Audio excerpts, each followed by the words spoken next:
You were just telling me that it seemed like people were just kind of getting tired of, people having hangovers and not showing up, and what have you seen now? Well, I seen. Well, you witnessed today. You're seeing a whole bunch of people around and enjoying themselves and smiling. It seemed to me that was that's healing. Yeah. Plus, Nikolai had ups and downs for a while. We had murderers and stuff like that, and things like this brightens them up, I think. Yeah. Now, do you see this as this sort of thing is kind of the first step to changing the village? I think it'd have to yes, I think it'd have to happen more often. Because once a year is not enough. You've got to have it at least 2 or 3 times a year, maybe, to make a difference. Yeah. And when I look around, I see a lot of the young people in the village, and they're out and they're watching what's going on. Like when they're doing the fire building, they were watching. Mm-hmm. And do you think this sort of thing is going to make a difference? Maybe 10 or 20 years from now, when those people that are kids now are the people that are in charge? I think so. Yeah, I think they're this is their learning stage, and you need somebody to take over, and I see them making an effort of doing that.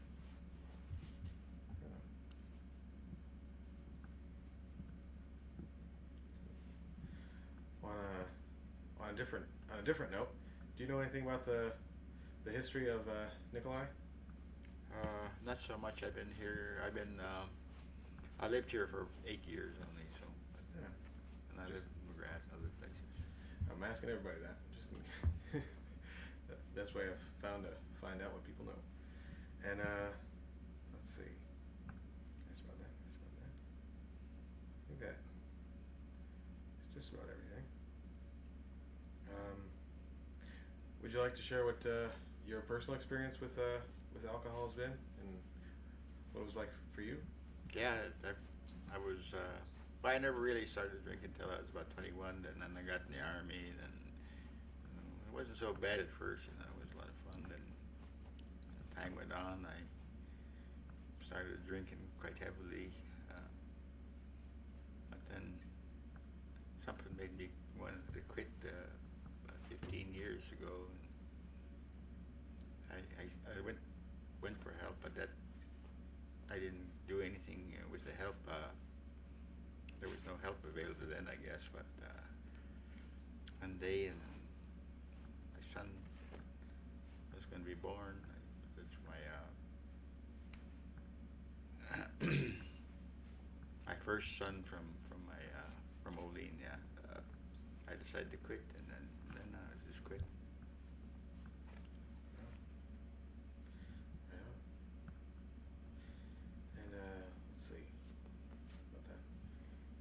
I think it's just about everything. Let me pause the camera for just a minute. When you look around Nikolai, do you think tobacco is a bit of a problem? I see quite a bit of people smoking, yeah.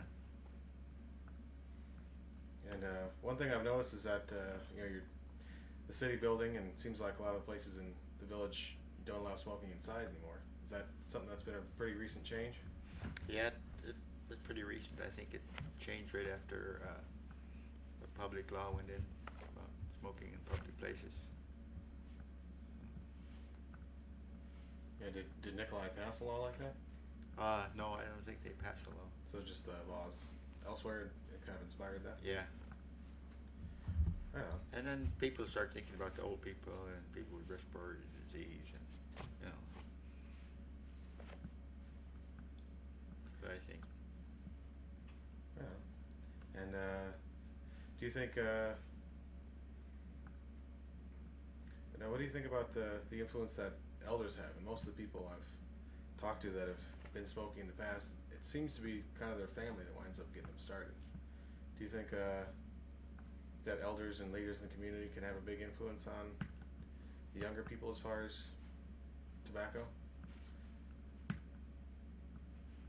I don't know.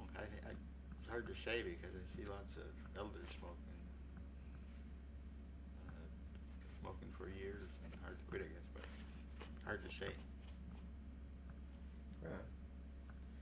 And I think that's about it. Is there anything else that you think people should know about what's going on in Nikolai at the Sobriety Week, or anything else? No, I honestly can't think Yeah. of anything else. No, not that right now.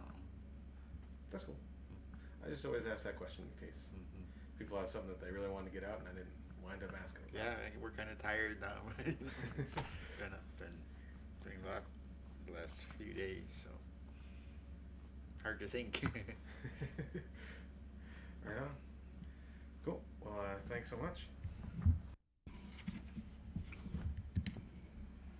Well, first of all, if you could, just go ahead and say your name and spell it for me. Huh?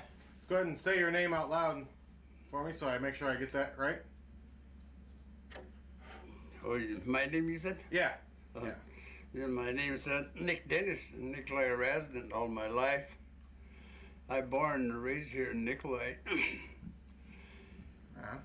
And I been out in the woods all my life. Never go to town.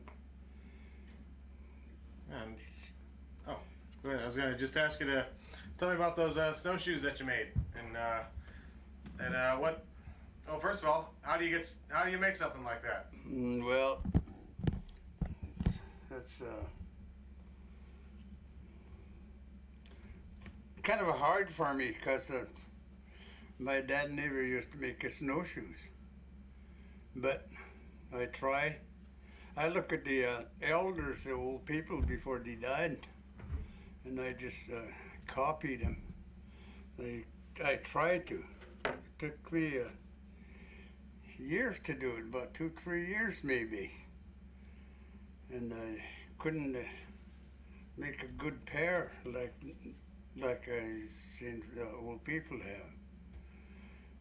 Of course, old people made snowshoes for me, and they got that one from them. And I've been using it for years. And I decided back in 1955, I think, I told my wife I should try to make snowshoes. And I tried, but it didn't turn out too good either. It's kind of twisted and stuff like that. It's not good looking, it's really bad. But I kept doing it over and over. Finally, it turned out the way I wanted, like old people make. It's a lot of work those times. It took me about 3-4 days just shaving.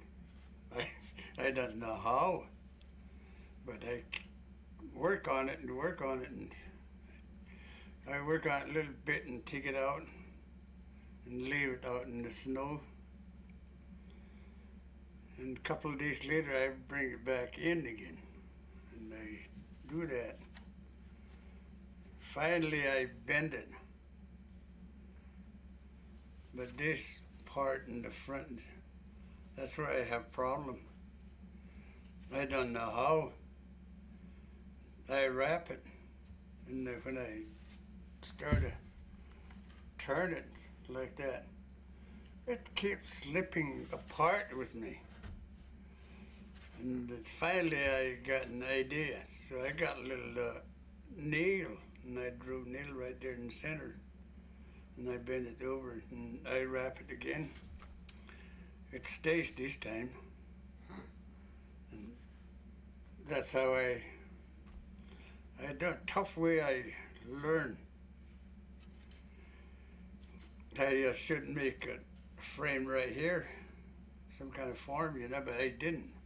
So I just do it by hand. And right now, I made a form right here out of plywood, 3/4 inch plywood. I double them up, and I leave the little space where I can bend it, and I just grab it and I just bend it over that. And put the clamp right here. Now easy way I learned. Yeah, it sounds like it. And those Bab is just a caribou hide. I don't make those anymore. It's kind of hard for us, me and my wife. She work on the skin. She shaved the hair off and scrape it and everything. And we don't make no more babish for the snowshoe like this. But still I make a few pair. I'm using the what they call sinew thread, they call those nylon. I get those from Donaldson Company in Anchorage, and I use that. Also, it doesn't get wet like this caribou hide is. Caribou hide is when you walk in the brush, especially buckbrush. They call buckbrush, I think. Those are kind of sheared off the top of moose and rabbit, and those animals eat it, in places. And hard to walk on snowshoe and those things. It ruins the babish. It's getting wore out or breaks one place and then it's on do the whole thing. And this footing is moose hide. Moose hide. And these are, it only lasts about a day when it's with snow. It's get wet and gets soft and breaks and everything. And I use that nylon right now. And those are tough. Wouldn't get wet. And the history? Yeah, like how the village started. Oh, gee, that's a long story. I didn't know too much about that because I was a kid. And they started up a South Park someplace. First time they started way up there around Farewell area, around right across from the Big Dillinger. And then some way they moved down to up here in Little Tazuna. And they made a little village right there too, but flood, I guess, in summer, and they moved down, further down, right up here, a 3 mile upriver. That's where they relocated again, back in 1915, 15 maybe. And they made the Russian Orthodox Church right there.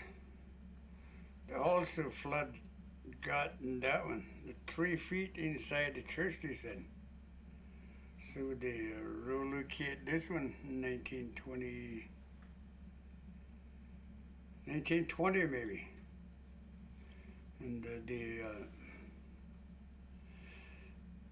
they tear that old church down, they brought it down here, and they rebuilt it over here. And that getting small, that was log. And they made this one frame building out of a lumber. And back in 1926 maybe, somewhere under they collect all the lumbers from Medford down here. And they work on it. One guy work on it Theodore Pitka. He's the one that built that church in back in those days. And he really started on it in 1927. And he finished in 1928. And he did all the work by himself, was cutting lumber, cross-cut, handsaw, by hand. And that guy, he didn't even go to school or nothing. But he's still using measuring tape. So he don't make a mistake, I guess. I know. And what sort of changes have you seen over the course of your lifetime in the village? Huh? What kind of changes have you seen in the village over the course of your lifetime? Well, it changed quite a bit.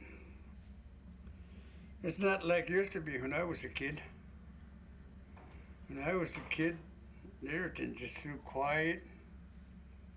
And people help each other, work, hunting, and everything.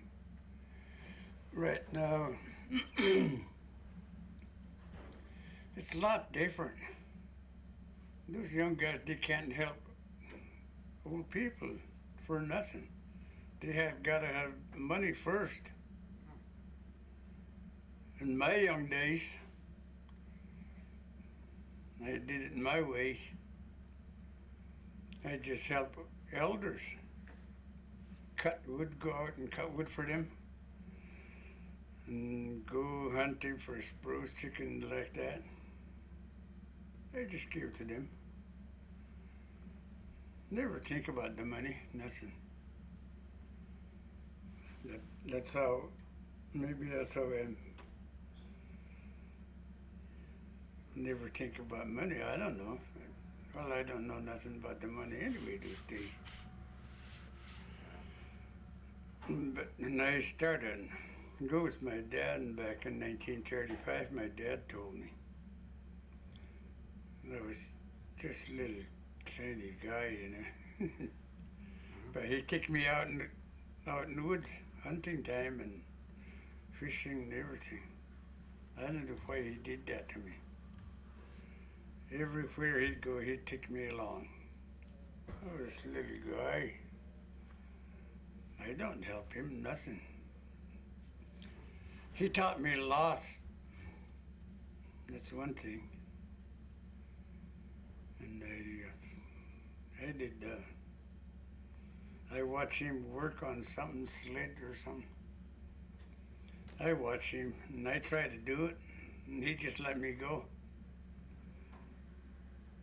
A lot of mistake I made, but he didn't say nothing. He wanted me to figure it out by myself, and sure enough I did. First little sled I made was back in 1938.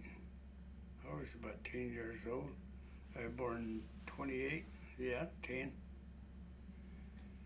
I made a little sled. I look at his, he work on a sled. I try to make sled like he does, but it don't look so good, but it's still sled anyway, I call it.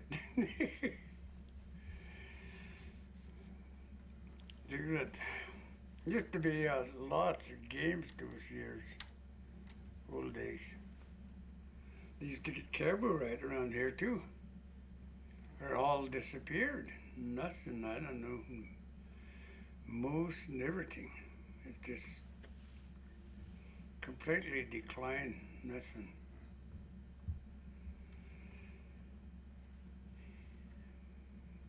And all my life I've been trapped until 80, I think, 82. All those years, that's how I make a living. That's all the income I have.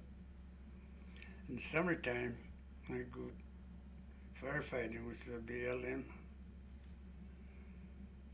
and the forestry, and I used to work mining a little bit too. I learned all those things without education. But nowadays, those young kids, they go all kinds of training, going to school, and still can't work. I just wondered how did I learn heavy equipment and everything. I work with those things. I can work with any equipment anytime if I want to, but they told me you're too old, you can't work no more. So I quit. I'm not working since 1982, I think. Long time. And what do you think about how they're combining the Hootenanny, how you say it, with the sobriety week? Do you think that's something that's needed? I wouldn't know. I don't think so. I figure.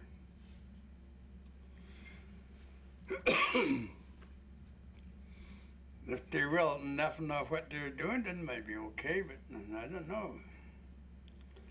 To me, I don't believe those things. I don't believe nothing. What people should do like I did, they should go out in the woods. Out in the woods, it's more easier. You get more education, seems to me. I want to go to school too, I told my dad, but he told me, I don't think so. He said, if you go to school, you might want to stay in town, he told me, so I didn't go. They start school here in 48. I went in there, I wanted to learn, and I stayed there about a couple of weeks, and I thought, well, heck, the heck was this, I better go back out in the woods. That's what I did, just left. Because I love out in the woods, I want to do things. The school, to me, it's, well, I don't know nothing about school anyway, in the first place. So I went back out in the woods. A lot of things I want to do is just free. I do it my own way, nobody boss me around. By myself out there. When I feel like it, I just take my snowshoe and just take off and walk. Any place where I want to go. And the school seems to me like it's kind of tied up. I can't go out. I want to go somewhere, but all my dogs tied up. They need to work. They want to go. All those things bothers me, so I just left. I don't want to be in school anymore. A couple of weeks. And right now I was thinking, gee, I shouldn't have done that, you know. And I talked to one white guy. He asked me, what grade you are? And he told me, and I said, I didn't have no kind of a grade. I said, I didn't go to school. And he told me, gee, you got better education than I have, he told me. I said, you went to school and college and everything? Yeah, but he said, I need to know about the out in the woods. I don't know nothing, he said. All I know is big city. And he said, you know out in the woods better than I do, he told me. I don't know. It's still, to me, sometimes I should thinking I should try to learn about read and write. I did by myself a little bit. I can't write it, but I can understand what's written on the paper. Therefore, I get Alaska Sportsman. It's more easy to read that one. The pictures and everything on there. So that's the way it went with me. And I had dogs since 1938 until 1973, and I quit dog team in 73. due to snowshoeing. I bought snowshoeing and I quit dog team. The first year with Joe Rennington tried to make Eddie draw trail. I helped him in '73. From here I go all the way up to Farwell, break trails, until sometime in 80 sometime. Almost 90 I think when I quit. We're breaking trail. This donation may help.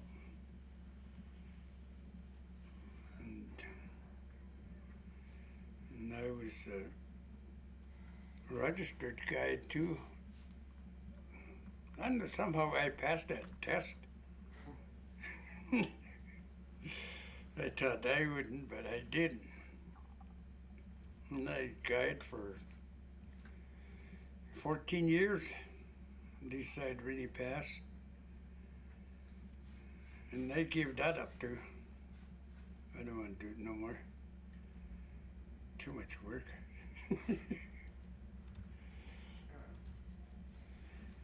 And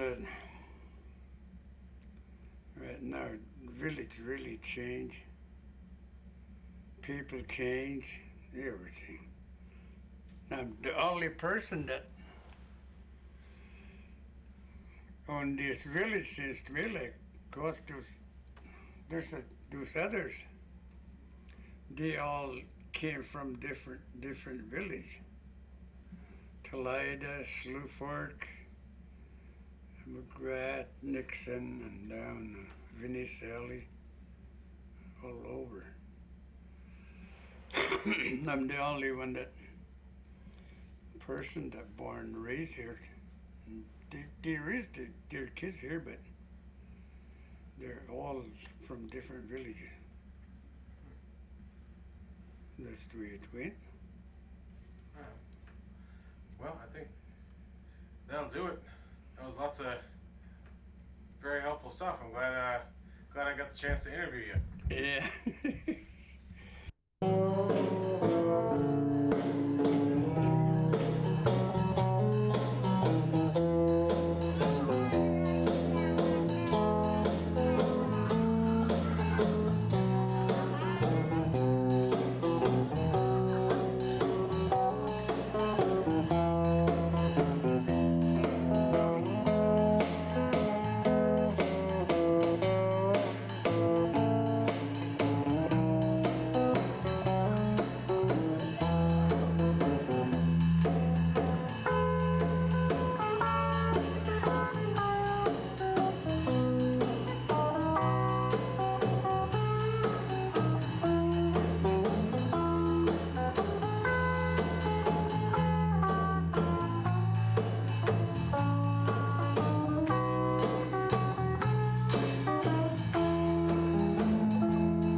Thank you very much and good night.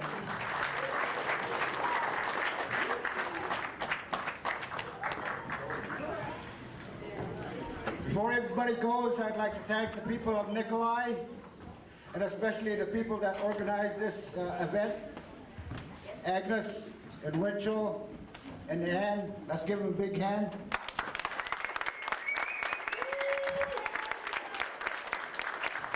And also the people of Nikolai, give yourself a pat on the back. Without you, this wouldn't have happened.